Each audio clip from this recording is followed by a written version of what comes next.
మరొకసారి కోరుకుంటూ ఇది మనందరం కూడా మొన్న యోగా ఎట్లా చేశామో ఆ విధంగా చేయాల్సిన అవసరం ఉంది. Next goal is very clear. Viksit Bharat, ఇక్కడ స్వర్ణ Andhra Pradesh, healthy wealthy happy society. మనందరం గుర్తుపెట్టుకోవాల్సింది is of living and also ఆరోగ్యం, ఆదాయం, ఆనందంగా ఉండే సొసైటీని మనం ప్రమోట్ చేయాల్సిన అవసరం ఉంది. ఈ సందర్భంగా ఈ మూటికి కూడా పెద్ద ఎత్తున జిఎస్టీ రిఫార్మ్ ఉపయోగపడుతుందని చెప్పి నేను మీకు తెలియజేసుకుంటూ, ఇప్పుడు ఇలాంటి రిఫార్మ్ వచ్చినప్పుడు మనం కూడా లీడ్ తీసుకోవడమే కాకుండా మన అసెంబ్లీ ద్వారా దీన్ని పూర్తిగా ఆమోదించడమే కాకుండా దీనికి కారకులైన ప్రధానమంత్రి గారిని మనస్ఫూర్తిగా అందించు ఈ అసెంబ్లీ ఒక తీర్మానం పాస్ చేయాల్సిన అవసరం ఉంది. నేను చదివి వినిపిస్తాను, మీరు కూడా అందరూ దీన్ని వినాల్సిందిగా నేను కోరుకుంటూ. The Andhra Pradesh legislative assembly conveys its warm appreciation and heartfelt congratulations to the Honorable Prime Minister of India, Shri Narendra Modi ji, on the landmark decision taken by the 56th GST Council regarding GST rate rationalization. This visionary step in simplifying and rationalizing the GST structure will directly benefit the common man, reduce the compliance burden on businesses, and enhance transparency in the tax system. The reforms carried out in the last 11 years under the leadership of the Prime Minister gave a tremendous boost to welfare and development, and now we have embarked on the next generation reforms. This historic reform will further strengthen cooperative federalism, promote ease of doing business, speed of doing business, and support labor-intensive sectors.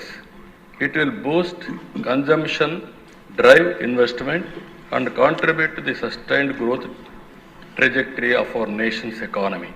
These reforms will usher in growth of Indian companies, leading to Swadeshi consumption pattern. In the future, this will make Indian brands become global. We also thank the Honorable Union Finance Minister Srimati Nirmala Sitharaman ji for her exemplary leadership in securing unanimity in the GST Council for these reforms. The Andhra Pradesh Legislative Assembly warmly welcomes this reform and extends its full support in its successful implementation for a greater good of the people and economy.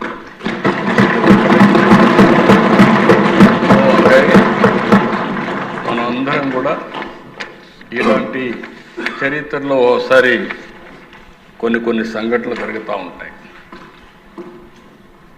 కొంతమంది చరిత్రలో జరిగే సంఘటనలు అర్థం చేసుకోలేరు, కొంతమంది దాన్ని సహకరించలేరు. ఆ పరిస్థితుల్లోనే ఈరోజు అపోజిషన్ పార్టీ ఉంది. ఈరోజు మనం ఒకసారి చూస్తే ఏ రాజకీయ పార్టీ అయినా ఒక బాధ్యతగా ప్రవర్తించాల్సిన అవసరం ఉంది. ఎందుకు నేను ఈ మాట వాడుతున్నానంటే, చరిత్ర అనేది ఒకరితో రాలేదు, ఒకరితో ముగిసే పరిస్థితి రాదు. సమాజ హితం కోసం రాజకీయ పార్టీలు ప్రజల పక్షాన్ని ఎప్పటికప్పుడు వాళ్లకు చేతనైనంత వరకు సహకరించాల్సిన బాధ్యత ఉంటుంది. ఈరోజు ఇలాంటి ఒక బ్రహ్మాండమైన రిఫార్మ్ ఈ దేశంలో వస్తూ ఉంటే, ఈ రిఫార్మ్ను అర్థం చేసుకుని దాన్ని సహకరించాల్సింది పోయి అసెంబ్లీకి రాలేదంటే వాళ్ళ దురదృష్టం, వాళ్ళకు ఎవరికి అర్థం కాదు. నేను ఇక్కడుండే ఎమ్మెల్యేలందరినీ కోరుతున్నా, ఎమ్మెల్యే అనే వ్యక్తి అసెంబ్లీ ద్వారా ప్రజా సమస్యల్ని రేజ్ చేయడమే కాకుండా భవిష్యత్తులో ప్రజలు ఏ విధంగా ఉండాలి అనేదానికి పాలసీలు నిర్దేశించాల్సిన బాధ్యత మనందరిపైన ఉంటుంది. మీరు గుర్తుపెట్టుకోవాల్సిన దిశ, ప్రధానమంత్రి గారు 11 ఏళ్లలో 10వ లార్జెస్ట్ ఎకానమీ నుంచి 3వ లార్జెస్ట్ ఎకానమీకి తీసుకొస్తారు. ఇప్పుడు 4వ లార్జెస్ట్, రేపు 3వ లార్జెస్ట్కి వస్తారు. అదే మరి ఆయనకు ఒక ఎయిమ్ కూడా ఉంది. నెంబర్ 2 కావాలి, నెంబర్ 1 కావాలి.